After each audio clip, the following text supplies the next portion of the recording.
బంగారీ శర్మ గారు, వై అయ్యప్ప, ఎందుకు అయ్యప్ప స్వామి ప్రస్తావన తీసుకొచ్చి బైరి నరేష్ వ్యాఖ్యలు చేశాడనుకుంటారు? ప్రపంచం మొత్తాన్ని ఏకం చేసిన దేవుడిగా అయ్యప్ప స్వామిని ఆరాధిస్తారు. సమాజంలో అందరినీ కలిసికట్టుగా ఉంచే విధంగా అయ్యప్ప స్వామి కృషి చేస్తే అలాంటి వ్యక్తిని టార్గెట్ చేసి అయ్యప్ప స్వామి జననం గురించి చాలా హేయమైన వ్యాఖ్యలు చేయడాన్ని ఎలా చూడాలి? ఒక విచిత్రకరమైనటువంటి చూడండమ్మా, ఈవెన్ కేరళలో అంత ఇతరమైనటువంటి ధర్మాలు పాకిన ప్రదేశంలో కూడా అయ్యప్ప స్వామి దగ్గరకు వచ్చేటప్పటికి ట్రైబ్స్ దగ్గర నుంచి అందరూ కూడా మా దేవుడు అంటే మా దేవుడు అని వెళ్తారమ్మా.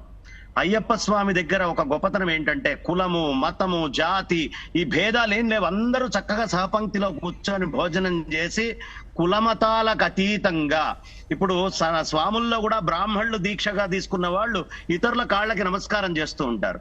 ఇతరులు చక్కగా అంటే ఇంకా దాంట్లో ఇంకా ఇది అది అనే తేడా లేకుండా చేస్తూ ఉంటారు.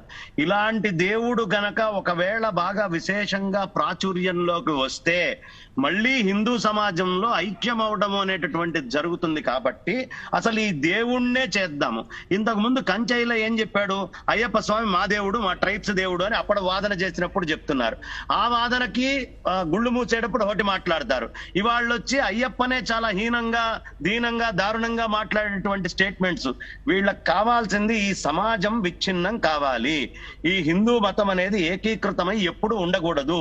దీని లోపల ఎక్కడా లేనటువంటి విభేదాలని తీసుకురావాలనే కుట్ర కోణం ఒకటి ఆవిష్కరిస్తున్నారమ్మా.